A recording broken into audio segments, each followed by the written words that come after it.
বছর আমি রেল স্টেশনে ছিলাম। আওয়ামী লীগ, বিএনপি, জামাত, জাতীয় পার্টি সবাই এই নোংরা পলিটিক্স খেলেছে ছাত্রদের সাথে, জনগণের সাথে। সাধারণত ঢাকা বিশ্ববিদ্যালয়ের যে আগেকার যে রাজনীতি, সরকারি দল যেটা থাকে, সিট পলিটিক্সের কারণে, গণরুমের পলিটিক্সের কারণে, যে সরকার যেই থাকে তার সাথে লেয়াজু করে হলে উঠতে হয়। আপনি বিশ্বাস করবেন যে আমি ঢাকা বিশ্ববিদ্যালয়ে যখন প্রথম ভর্তি হই, 1 বছর আমি রেল স্টেশনে ছিলাম। 1 বছর অনেক অসুস্থ হয়ে গেছিলাম, যে আমার এই জন্ডিস হয়েছিল। তখন 1 বছর পরে আমার জসিমউদ্দিন হলের, কবি জসিমউদ্দিন হলের এক বড় ভাই চন, যার নাম চন, সে আমাকে বললো, তুমি এই অবস্থা কেন? আমি ভাই হলে উঠতে পারি না, আমি রেল স্টেশনে থাকি, আমার চট্টগ্রাম বাড়ি, এখানে আমার থাকার কোনো জায়গা নাই।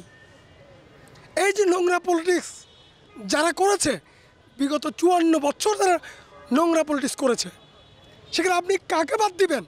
ছাত্রলীগ, ছাত্রদল, শিবির, আওয়ামী লীগ, বিএনপি, জামাত, জাতীয় পার্টি সবাই এই নোংরা পলিটিক্স খেলেছে ছাত্রদের সাথে, জনগণের সাথে। এদের বলি হয়েছি আমরা, আমাদের সাধারণ শিক্ষার্থীরা। সুতরাং এই যে ছাত্র অপরাজনীতি, এখান থেকে এনি হাও আমাদের বেরিয়ে আসতে হবে। এই জন্য আমি ঢাকা বিশ্ববিদ্যালয়ের ছাত্র হিসেবে, একজন শিক্ষার্থী হিসেবে আমার যা যা করণীয় তাই করব।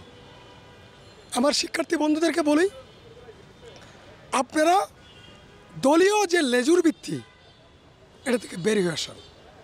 এই যে ছাত্র শিবির, জামাত ইসলামের ছাত্র সংগঠন 54 বছর কিন্তু এখানে ঢুকতে পারে নাই। কেন পারে নাই? আজকে ছাত্রলীগ যে কোনো হত্যা করেছে, 71-এ এই ছাত্র শিবিরের আগের নাম কি ছিল? 71-এ তাদের নাম কি ছিল? ইসলামী ছাত্র সংঘ। ইসলামী ছাত্র সংঘ থেকে ইসলামী ছাত্র শিবির। ইসলামী ছাত্র সংঘ আলবদর বাহিনী গঠন করেছিল, যে আমরা রাজাকার আলবদর বলি। আলবদরটা একটু কম শোনা যায়, তাই না? আলবদর বাহিনী গঠন করেছে ছাত্র শিবিরের আগের ছাত্র সংগঠনের সংগঠন ইসলামী ছাত্র সংঘ। তাহলে এরা যে 54 বছর এখানে ঢুকতে পারে না ছাত্র শিবির, কেন? গণহত্যার কারণে, 71-এর গণহত্যার কারণে ছাত্র শিবির ঢাকা বিশ্ববিদ্যালয়ের ক্যাম্পাসে নিষিদ্ধ ছিল। এখনও ঢাকা বিশ্ববিদ্যালয়ের পরিবার শিবিরকে গ্রহণ করেছে মনে করার কোনো কারণ নাই, কারণ তারা তাদের অতীত কর্মকাণ্ডের জন্য ক্ষমা চায়নি। যেভাবে 24-এর গণহত্যার জন্য ছাত্রলীগ ক্ষমা না চাওয়ার ফলে ছাত্রলীগ ক্যাম্পাসে ঢুকতে পারছে না, তাই না? তাহলে দুই পক্ষতে গণহত্যা করেছে। ছাত্র শিবির এর পূর্ব সংগঠন ছাত্রসংঘ আলবদর বাহিনী গণহত্যা করেছে, ছাত্রলীগ গণহত্যা করেছে।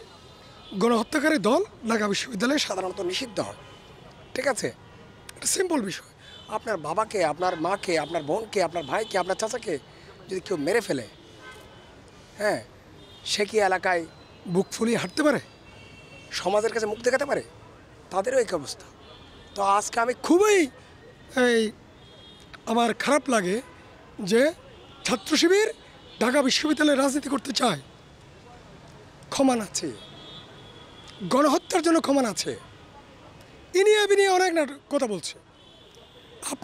শিবিরকে বলি, তোমরা যারা এখনকার শিবির, তোমরা তো গণহত্যাকারী নও, কিন্তু তোমাদের পূর্বপুরুষ গোলাম আজম, নিজামী, মুজাহিদ, মীর কাসেম আলী শিবিরের ফাউন্ডার, মীর কাসেম আলী শিবিরের ফাউন্ডার, আরও 4-5 জন আছে। তো এরা গণহত্যা তো করেছে, সেটা তো আওয়ামী লীগকে বলতে হবে কেন?